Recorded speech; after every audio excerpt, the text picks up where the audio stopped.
जय माता दी दोस्तों। माता रानी आपकी सारी मनोकामनाएं पूर्ण करें और आप जीवन में खूब सारी तरक्की करें।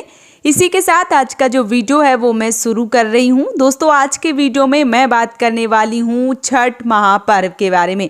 जैसे कि आप सबको पता है कि छठ महापर्व आने वाला है 5 तारीख से लेकर 8 तारीख तक 4 दिवसीय छठ महापर्व शुरू हो रहा है।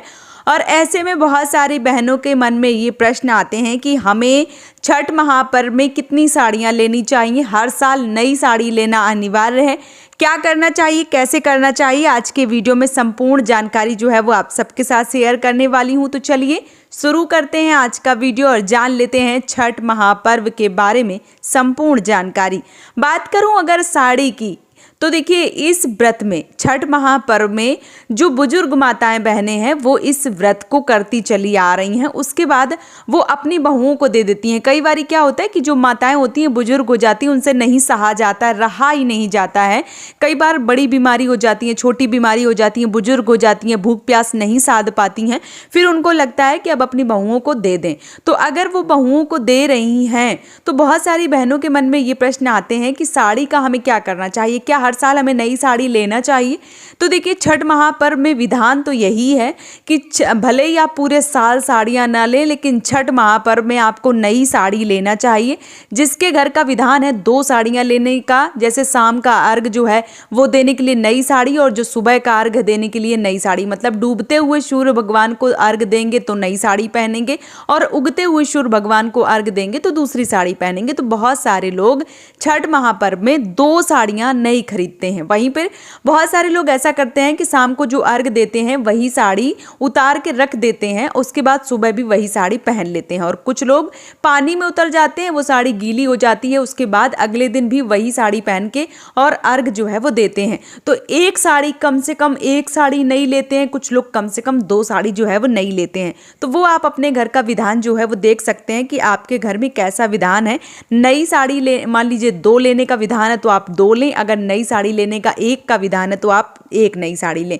इसके साथ ही साथ नई लैठी होती हैं, जो चूड़ियां होती हैं वो नई लेने का विधान बताया गया है। और ये जो चूड़ियां होती हैं और ये जो लैठी होती हैं, ये जो चूड़ियां होती हैं, ये जो साड़ी होती है, ये जिस दिन शाम का अर्घ होता है, जब जो ठेकुआ वाला प्रसाद बनता है, प्रसाद को बनाने से पहले ही जो नई साड़ी या नई चूड़ी जो है या लैठी जो भी आप मंगाते हैं वो आपको पहन लेना चाहिए। उसके बाद प्रसाद बनाना चाहिए और उसके बाद जो अर्घ है वो देना चाहिए। और जो हम प्रसाद बना रहे हैं, सुबह तो आप नहाएंगी, स्नान करेंगी, लेकिन शाम को जब आप ठेकुआ का प्रसाद बनाती हैं तब आपको स्नान जो है वो ज़रूर करना चाहिए। इस बात का विशेष रूप से ध्यान रखें। अब बहनों के प्रश्न आते हैं कि दीदी नई साड़ी हर साल लेना जरूरी है। तो देखिए यहाँ पे मैं आप सबसे बोलना चाहूँगी, परंपरा तो यही कहती है कि छठ महापर्व में नई साड़ी जो है वो लेकर ही पूजा पाठ करना चाहिए, क्योंकि ये पूरे 1 साल का बड़ा महापर्व जो है उसके रूप में पूजा की जाती है। तो नई साड़ी पहनने का विधान है।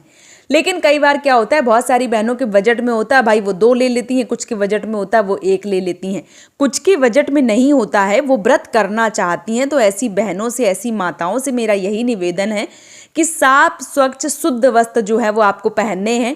अशुद्धि वाले वस्त्र आपको नहीं पहनने हैं, या आपकी जो साड़ी है या जो भी आप पहन रहे हैं वस्त्र वो आपके गंदे नहीं होने चाहिए, अशुद्धि की अवस्था में पहने गए नहीं होने चाहिए, लहसुन प्याज तामसिक भोजन वाले नहीं होने चाहिए। मतलब कपड़े चाहे जो भी हों, आपको उनको अच्छे से साफ कर लेने हैं, धो लेने हैं, पवित्र कर लेने हैं। साफ स्वच्छ वस्त्र जो हैं वो भी आप धारण करके छठी महापर्व जो है, जो छठ मैया का व्रत है वो कर सकते हैं। ऐसा नहीं है कि अगर आपके पास नई साड़ी नहीं है तो आप व्रत नहीं कर सकते, आप अर्घ नहीं दे सकते, ऐसा कहीं नियम नहीं है।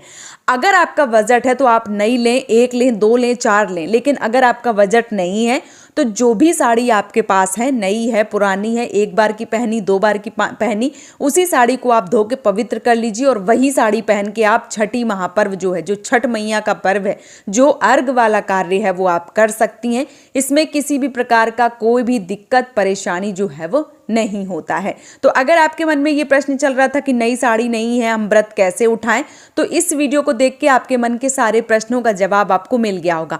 किसी भी धार्मिक पुस्तक में, किसी भी शास्त्र में, किसी भी ऐसे ग्रंथ हैं जो हमारे सनातन वाले ग्रंथ है, उसमें ऐसा कहीं वर्णन नहीं किया गया है कि आप नए वस्त्रों को ही पहनकर पूजा पाठ करें। ना, ऐसा वर्णन किया गया है कि साफ स्वच्छ धुले हुए वस्त्रों को पहनकर व्रत पूजन करना चाहिए। तो जो भी आपके पास वस्त्र हैं आप उनको धो लें, अच्छे से साफ सुथरा कर लें, उसके बाद आप वो वस्त्र पहन के छठ महापर्व जो है वो कर सकते हैं।